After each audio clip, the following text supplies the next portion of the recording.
What's up, YouTube? Every so often a new piece of gear comes out that gets you really thinking about your setup, about how you practice, about how you play. And today, the BOSS Waza-Air headphones are going to do just that. So full disclosure, I haven't heard them yet. I'm trying to get my hands on a pair to do a proper review. I would recommend checking out Anderton's did an amazing video, in-depth review. BOSS has an excellent promo video. Their website has tons of information on the actual headphones. This video is going to get you asking some questions to think about whether or not these headphones could be a fit for you. So I've been thinking about getting a practice amp, and then BOSS shows up and drops these headphones on us and got me thinking instantly. I'm a father of a 2-year-old, and I'm always on the verge of playing too loud when I'm practicing in the evenings when she's gone to bed. So this instantly caught my attention and had me really interested in what these could be. I used to have a Katana 50 and thought it was an amazing amp for that price point, and it really suited me well. So this really had me intrigued. One of the questions you have to ask yourself is, are you comfortable paying the amount of money that these headphones are listed at when they are a pair of headphones? You're not getting some of the other features that a traditional amp or even a traditional practice amp offers you. Basically, I think it's exactly on par with the Katana Air. So whatever your Katana Air goes for where you are, that's the price point of these headphones. And that is sort of, I would say, BOSS's direct comparison within the price point. And I'm going to be referring to the Katana Air a few times during this video. They both use a wireless adapter, and they both use app integration. So there's a lot of similarities, but there's also some really key differences. Now, if we were talking about a traditional practice amp versus these headphones, for me, breaking down what is the best fit for you comes down to two main factors. First, what kind of silence do you require in the space that you are in? Can you get away with low volumes for practicing in your room or your space? Or does the silence that headphones offers you solve a problem for you? If next to no volume is essential for you, then these really could be an amazing fit. However, if you can handle a small amp at low volumes, I really do think you're getting more with the Katana Air. And I'll go into more detail with that in a minute. Number two, do you need to utilize some of the settings that a small amp offers you, such as recording out or playing out, like a line out? Here is where that more comes into play. Because if you're using this amp at home to practice, but you're also looking for that opportunity to do some home studio recording, or even recording some of these effects, or using some of these effects when you're playing out live, these headphones are not giving you that option. There's no out. So while the effects and what they offer may be incredible, you are limited to what's in your ears. Now, maybe you have a Katana 50 or another amp that you can go to, and these are in addition to what you already use. That part of the video is really talking about if you are thinking about investing in something to use, and you're between two options. That's what you've got to think about. How quiet do you need to be? And are you needing these for a recording out or for a line out? If you already have another amp, that may not be an issue for you.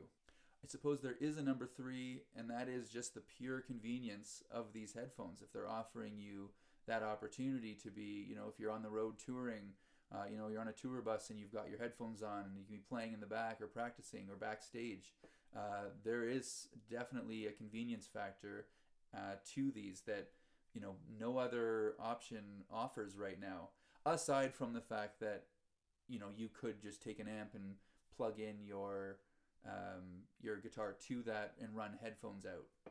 So if after those first couple of questions you're still here, you're still thinking about this as a viable option for you, then there's some other questions that I've thought of that I'd like to go over right now. First of all, how good is the sound?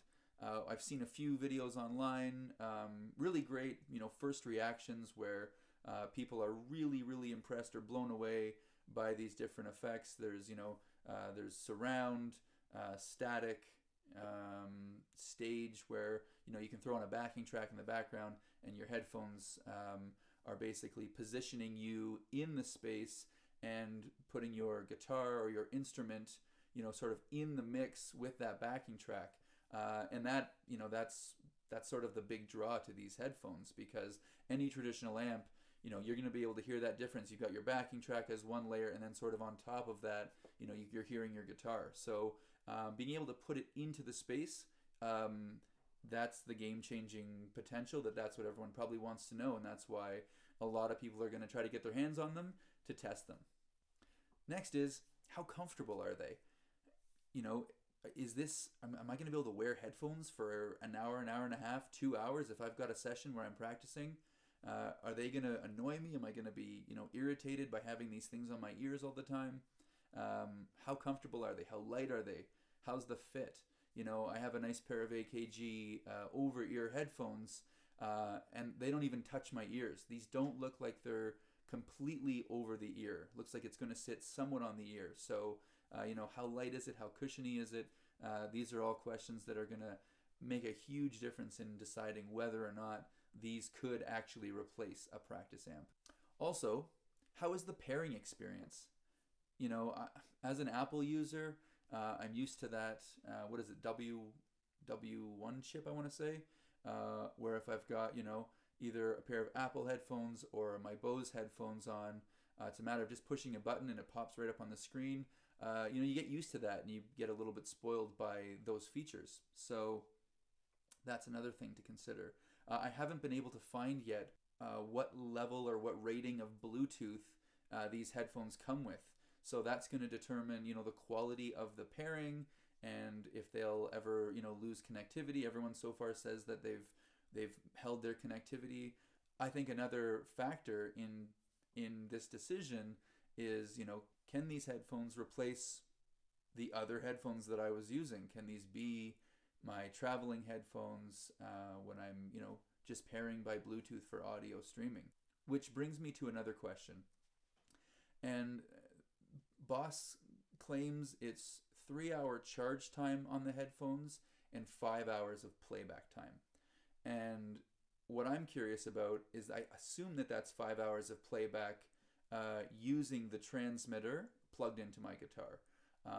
What I'm wondering about is, am I getting more battery life if I'm simply using them to stream audio, to my phone? Because that makes a difference in this decision too. If I've got a flight, or I'm on the road for a while, or I'm traveling for work, 5 hours seems like a lot of time, but when other probably headphones of similar size are going to give me 12 hours, that changes, if that can work for me. And if I'm going to pay as much as I would pay for these headphones, that's another consideration. And on top of that, do they work while charging? The transmitter gives you 12 hours of battery life. The headphones themselves are going to give you 5 hours of battery life. So, basically I'm going to have to charge the headphones twice for every one time I charge the transmitter. So I go to practice and I realize that I forgot to charge my headphones. Can I plug them in if I've got a long cable? I know it's supposed to be a wireless experience, but in the event that you forgot to charge your headphones, are they going to work while being charged? All right, so we've covered a few things now. The next thing to think about is, what did they miss? When I first saw these and I saw the adapter on the bottom that you could plug the transmitter right into, I was really hopeful that input on the headphones would be not only for pairing, but for also charging that transmitter. On the Katana Air, you know that it plugs right in. It's an easy and thoughtless process to charge that unit. And unfortunately, on the Waza-Air, you're going to have to fumble for that small little USB to plug it in. It's not as simple as just plugging in the adapter. Also, would have been great to know that I could have run a 1/4-inch cable to these headphones if I needed to. I imagine in that case there would be better battery preservation if you ran a traditional 1/4-inch or TRS cable from one to the other.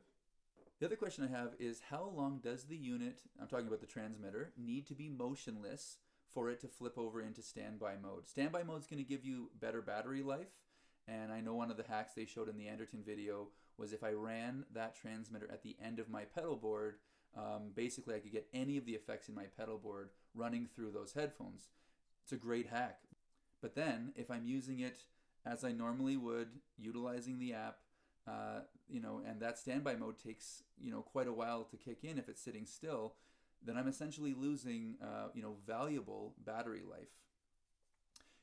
Regardless, these present a really interesting question to ask about where you use or how you use your practice amp or your amp in your situation.